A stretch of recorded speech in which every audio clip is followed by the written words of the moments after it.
The World Cup just ended, and roughly 100 million people decided they like football. Welcome, you're about to make the worst decision of your life, because now you have to pick a Premier League club, and nobody warns you about the most important part. This is permanent. You can change your job, your city, your entire personality. You cannot change your club. There is no exit. So the worst possible way to choose is by looking at who's winning right now. That club could be average in 10 years. You'll still be there, wearing the shirt. Supporting a club isn't a decision, it's a personality transplant. So let's do this properly. I'll tell you what kind of person each club turns you into.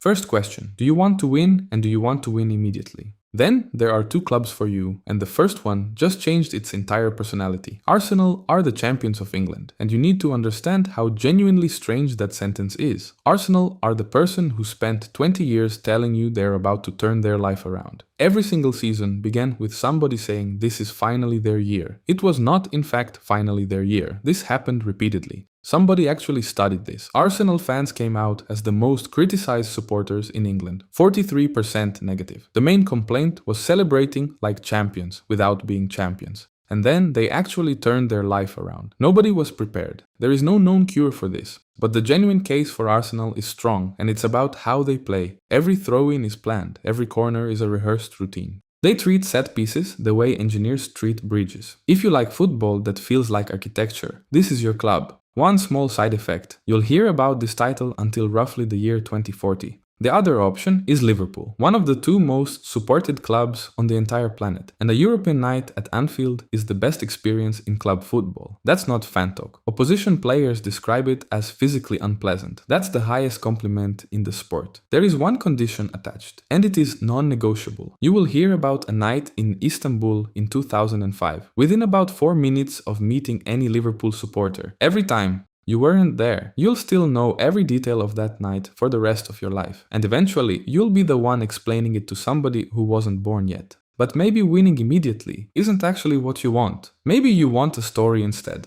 3 clubs just came up from the division below, and one has the best story in English football. Coventry City are back in the Premier League for the first time since 2001, 25 years away. An entire generation grew up never seeing it happen. Less than 10 years ago, they were in the 4th tier of English football. Then they won the championship by 11 points, managed by Frank Lampard. If you want to feel something rather than win something, it starts here. Ipswich Town came up too, and they know exactly what's about to happen to them. They've been up before, they've been chewed up before, they're going again anyway. Honestly, that's admirable. And Hull City got promoted with a goal in the 95th minute of a playoff final. If that's your introduction to a football club, your heart rate never fully recovers. All 3 of these clubs will probably struggle badly this season, which is completely fine, because that was never the point. But maybe struggling is exactly what you're looking for, because 2 clubs have built an entire identity around it. Manchester United are one of the 2 biggest football clubs on the planet. More league titles than anybody. The most recognized shirt in the sport. They are supported by an enormous number of people who have never been near Manchester. They are also, by measurement, the most disliked club in England alongside Chelsea. Supporting United isn't picking a club, it's picking a personality trait. You'll hear about 1999 from people who were born in 2004. Their own supporters describe the last decade as a rebuild.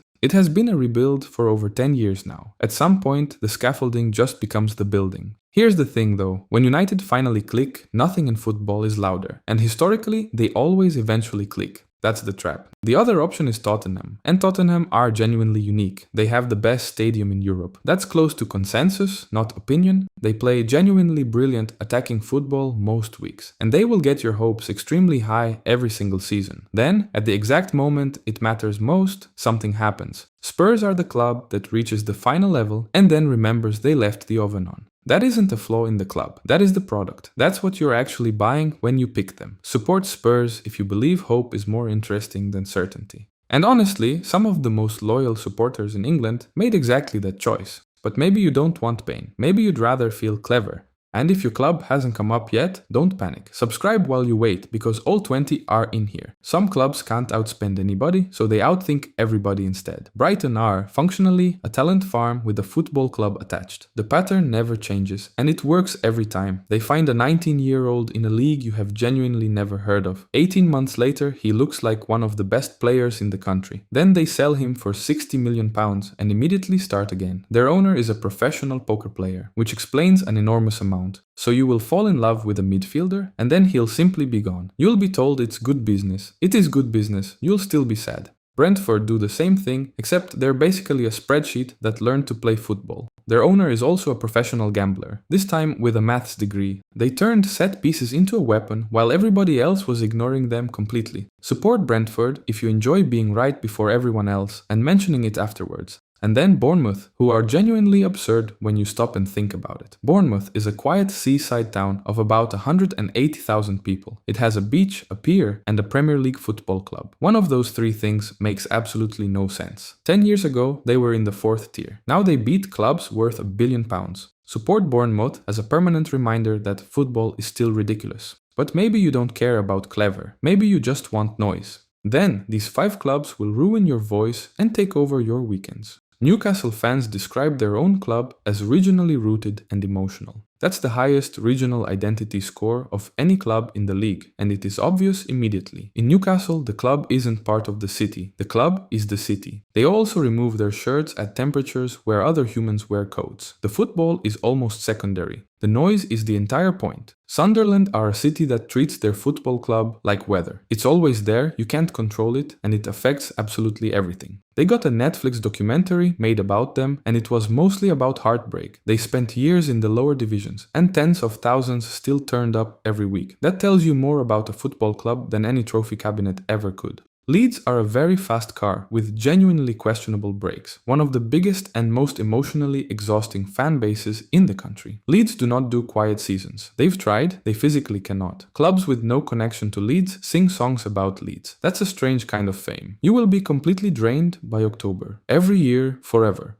Crystal Palace are named after a Victorian glass building, which is the strangest origin story in the league. They produce the best atmosphere per pound spent in the entire country, more noise per person than clubs 10 times their size. And after decades of nothing, they've suddenly started winning actual trophies. Palace supporters are currently living through the best period in their history, and they know it. And then Everton, who are a beloved old family car that breaks down constantly. Every summer you convince yourself that this time it'll run perfectly. Everton have won 9 league titles, all of them before color television. But their own supporters rate the club as the richest in tradition in the entire league, also the most welcoming and the most genuine. Those are measured numbers, not slogans. They've come close to disaster more times than anybody would like to count. And the ground is still full. Every single time, nobody scraps the car. If you want to know what football felt like before the money arrived, pick Everton. Speaking of money, because the next 2 clubs are where this gets complicated and where the comments explode.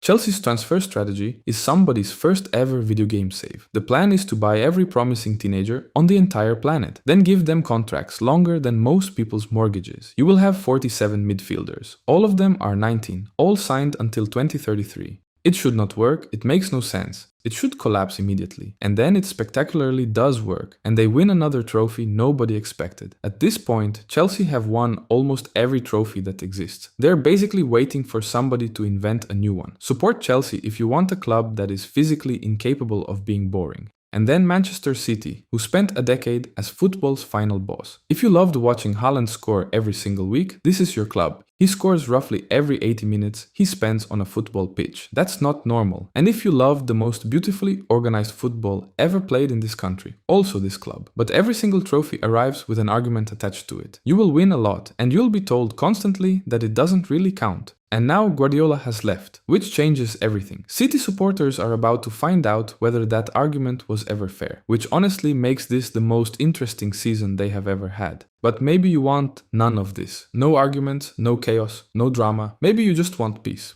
Fulham are a nice Sunday afternoon that accidentally joined a football league. They are statistically the least disliked supporters in the Premier League. 20% negative sentiment. Everybody else is far higher. Nobody hates Fulham. That has genuinely been measured. A beautiful old ground right on the river, and away days that mostly involve photographs of cheese. No trophies, no drama, no blood pressure problems. Aston Villa are the old friend who casually mentions they used to be famous. They won a European Cup in 1982, and they have been finding ways to work it into conversation ever since. Honestly, that's completely fair. Most clubs would build a museum for that. European nights, real tradition, genuinely great support, and almost no toxicity. And finally, Nottingham Forest, who are football's cool uncle telling stories from the 70s. They won the European Cup twice in back-to-back seasons. They have won more European Cups than league titles. That's like having more Grammys than songs. It should not be possible. They will tell you about this repeatedly, at considerable length. Their fan base is also one of the most criticized in England, tied with Arsenal, mainly for being extremely loud about a club that everyone underestimates. And honestly, 2 European Cups. They've earned that completely. So that's all 20. Now the part that actually matters.